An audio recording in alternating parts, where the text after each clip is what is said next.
Putin's army on verge of total collapse and worst military disaster in 100 years despite missile blitz, says ex-NATO chief. Vladimir Putin's crumbling army is heading for a total collapse in what could Russia's biggest military disaster for 100 years, said an ex-NATO commander. General Sir Richard Shiref, who served as Deputy Supreme Allied Commander Europe for the alliance, even said Ukrainian forces could have successfully driven back Putin's forces by the end of 2022. The Russian tyrant has unleashed a barrage of missiles on Ukraine in retaliation for the bombing of his prized bridge in Crimea, widely believed to have been carried out Kiev's forces. Yet despite the death toll of 19 civilians and the destruction inflicted on Ukraine's cities, Sir Richard believes that in reality Putin's army is heading for disaster. "I think the scene is being set for a decisive rout of the Russian army in Ukraine," he told The Sun Online. He hailed the masterclass counter-offensive which has seen Putin's men driven back in the east and south of Ukraine, and added the fightback is maintaining the momentum. Ukrainian forces are now bearing down on the key city of Kherson as they make massive gains in regions which Putin had tried to claim as now part of Russia.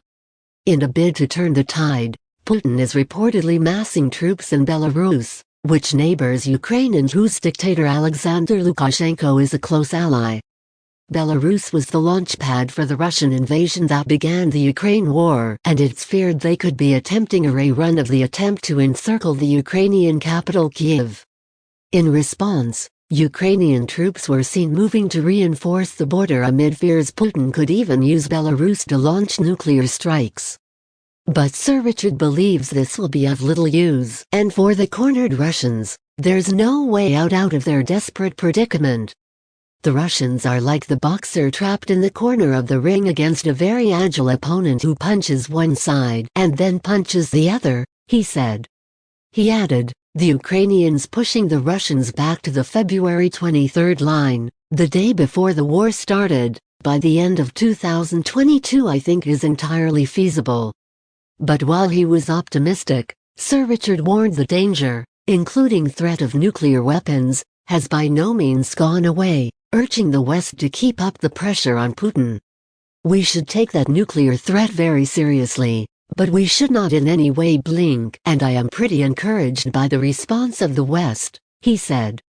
"But if we are promising massive retaliation in some way or other, you have to prepare for the worst case. And the worst case is being at war with Russia." And he drew a grim comparison between Putin and Adolf Hitler, saying the Russian leader is now in the bunker as the German dictator was in the dying days of World War II. "We are dealing with crunchy political issues at the moment, but nevertheless, we might not want this war, but this war might want us," Sir Richard told The Sun Online. "We must prepare for the worst case. This is about insurance. The way to avoid a potential war with Russia is to be ready for it, and we are not ready for it. But even with the specter of nuclear war hanging over the conflict, there is still hope for the Ukrainians as they scythe through the disintegrating Russians." Sir Richard compared the rout to the total collapse of the Russian Tsar's military in 1917. The revolution saw soldiers mutiny and refuse to follow orders, ending Russia's involvement in World War I and led to the Russian Revolution. "The scene is setting for a collapse of the Russian army," the general told The Sun Online. "This could be an avalanche, and we are now seeing the cracks in the snow." He added, "The Ukrainians are creating more problems than the Russians are capable of solving. It's looking good."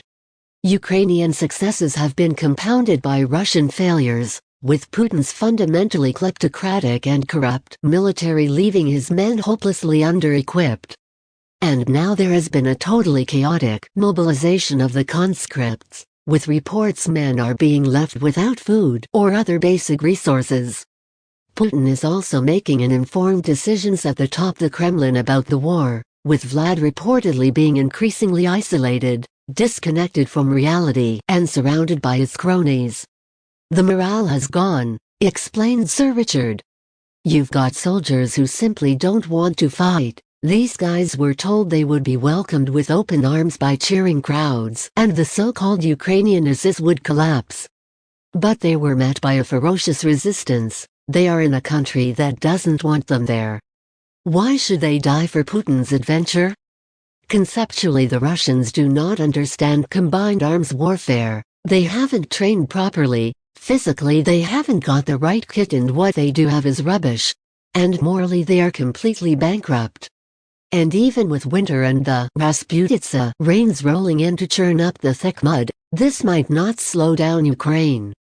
If the winter is cold enough for the ground to freeze, then the Ukrainians will keep motoring, Sir Richard told The Sun Online.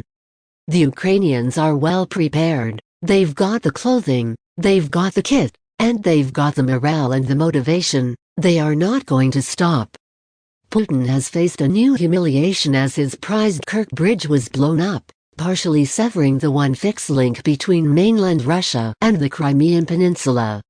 Russia responded with a wave of indiscriminate bombardment in the cities across the country as raging Putin branded them terrorists, and his key ally said this was just the first episode.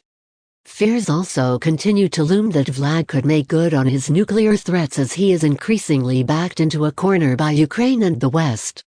And questions even remain over his future, with it being increasingly difficult to see how he can stay on as Russia's leader, or even survive, if there are further humiliations of the Kremlin. There will be no peace in Europe while either Putin, a Putin-like regime, or an ultra-nationalist sits in the Kremlin, Sir Richard told The Sun Online. The only way to ensure that the threat once the fighting stops is to make sure Ukraine is a member of NATO, and NATO must bite the bullet and put troops on the ground and forces in the air over Ukraine.